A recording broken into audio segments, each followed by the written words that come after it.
Perkenalkan, nama saya Jorep Salu dari SMP Plus Erlangga, ingin menjelaskan tentang kerjasama internasional.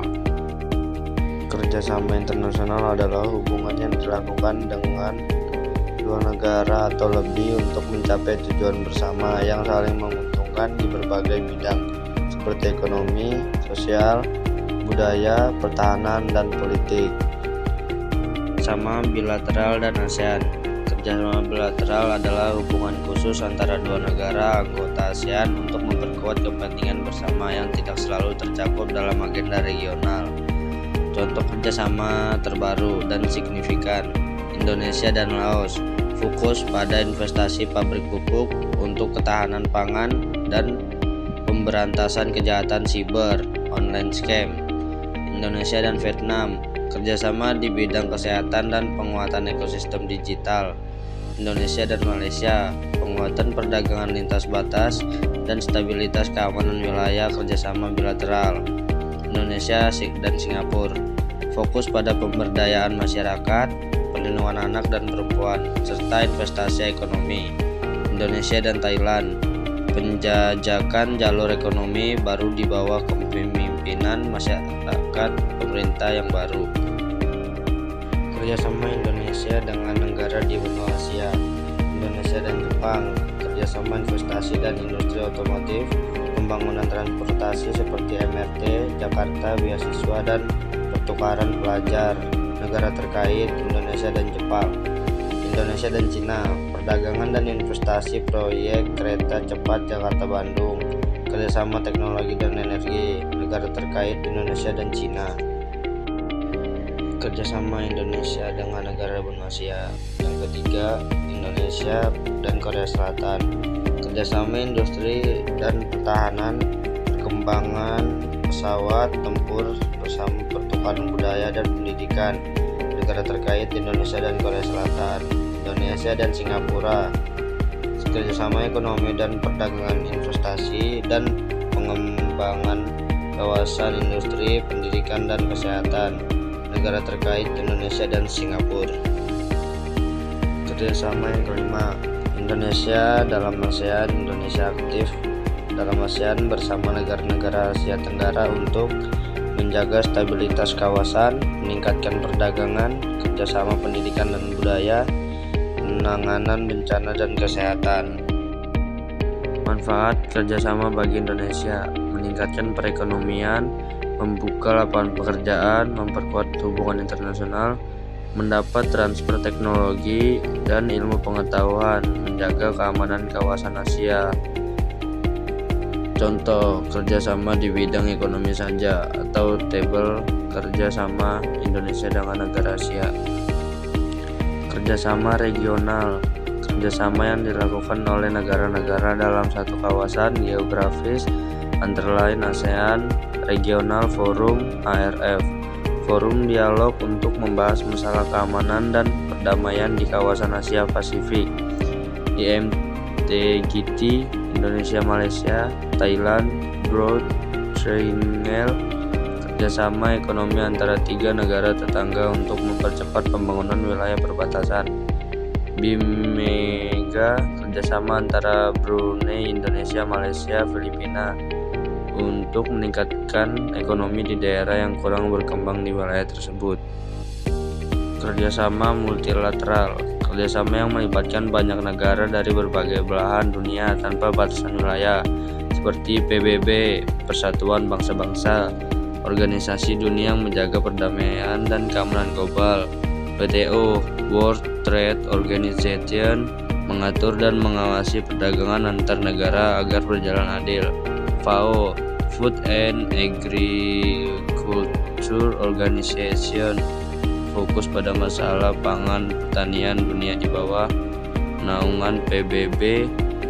G15, kelompok 15 negara berkembang bersama dalam bidang ekonomi pembangunan.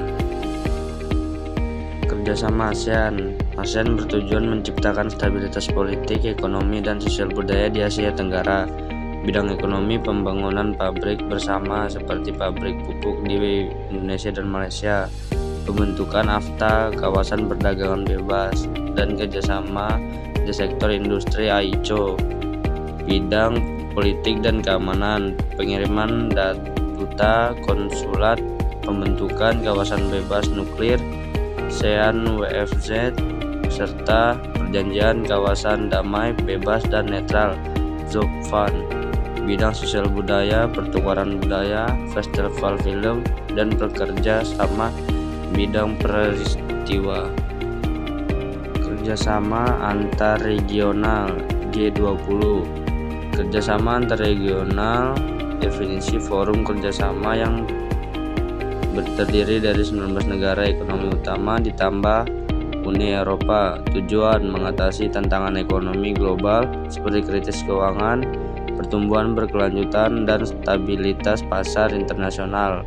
Sejarah: awalnya terbentuk sebagai G7, kemudian berkembang menjadi G20 pada tahun 1999 untuk melibatkan negara berkembang seperti Indonesia dalam kebijakan ekonomi dunia.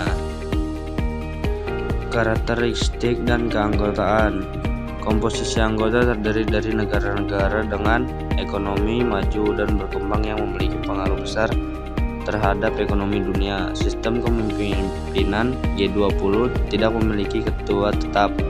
Kepemimpinan dijalankan melalui sistem presidensi yang bergilir setiap 1 tahun sekali di antara negara anggotanya. Contoh negara anggota, beberapa di antaranya adalah Indonesia, Amerika Serikat, Arab Saudi, Australia, Brazil, India, Inggris, Italia, Jepang, dan Jerman. Manfaat bagi Indonesia. Indonesia memimpin G20 pada 14-15 November 2022 dengan tema Recover Together, Recover Stronger. Manfaat bagi Indonesia meliputi bukti resiliensi menunjukkan ekonomi Indonesia kuat meski di tengah pandemi. Pengakuan dunia menegaskan status Indonesia sebagai salah satu ekonomi terbesar yang mewakili negara berkembang. Kepercayaan investor meningkatkan nilai tambah dan kepercayaan pasar domestik maupun internasional. Perserikatan Bangsa-Bangsa (PBB). Teks menjelaskan latar belakang terbentuknya organisasi perdamaian dunia ini. Penyebab: lahir karena kegagalan Liga Bangsa-Bangsa (LBB) dalam mencegah Perang Dunia II. Proses pembentukan. Istilah United Nations pertama kali digunakan pada 1 Januari 1942. Konferensi San Francisco 25 April 1945 dihadiri oleh 50 pemerintah negara. Resmi berdiri, PBB resmi dibentuk pada 20 Oktober 1945 setelah ratifikasi piagam oleh 5 anggota tetap Dewan Keamanan. Sidang pertama diadakan di London pada Januari 1946. Keanggotaan PBB. Jumlah anggota saat ini terdapat 193 negara anggota. Syarat menjadi anggota: negara harus merdeka, cinta damai, sanggup mematuhi piagam PBB, dan disetujui oleh Majelis Umum atas rekomendasi Dewan Keamanan. Anggota asli termasuk negara besar seperti Perancis, Republik Tiongkok, Uni Soviet, Britania Raya, dan Amerika Serikat. Indonesia di PBB bergabung sebagai anggota ke-60 pada tanggal 28 September 1950. Organisasi utama PBB. Majelis Umum, forum debat utama di mana setiap negara anggota memiliki satu suara. Fungsinya meliputi pemilihan anggota badan lain dan pembahasan isu global. Dewan Keamanan bertanggung jawab menjaga perdamaian dan keamanan internasional, memiliki wewenang memberikan sanksi ekonomi hingga pengiriman pasukan militer. Dewan Ekonomi dan Sosial fokus pada standar hidup, isu ekonomi sosial internasional, kesehatan, serta penghormatan terhadap hak asasi manusia. Sejarah dan latar belakang. Awalnya hanya berfokus pada perdagangan namun berkembang ke bidang perpajakan, perindustrian, pertanian, hingga politik.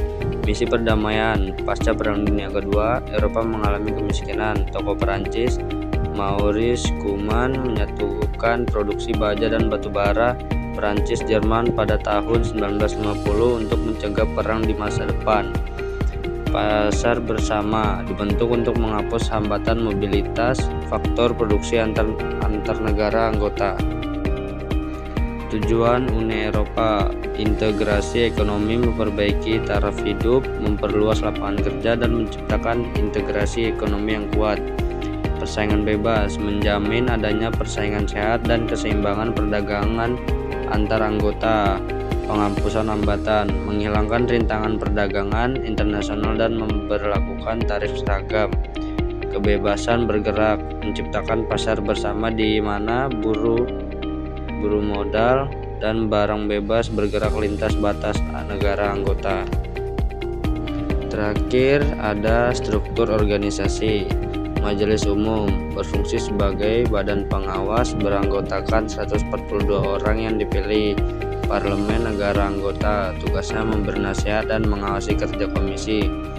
Dewan Menteri pemegang kekuasaan tertinggi untuk perencanaan dan pengambilan keputusan, beranggotakan para menteri luar negeri. Ketuanya bergilir setiap 6 bulan.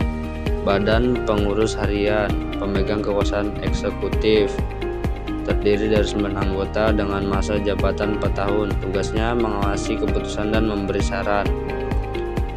Mahkamah Peradilan beranggotakan 7 orang hakim, berfungsi sebagai peradilan administrasi, pidana, dan penyelesai konflik perjanjian internasional antar negara anggota. Itu saja penjelasan tentang kerjasama internasional. Sekian dari saya, terima kasih.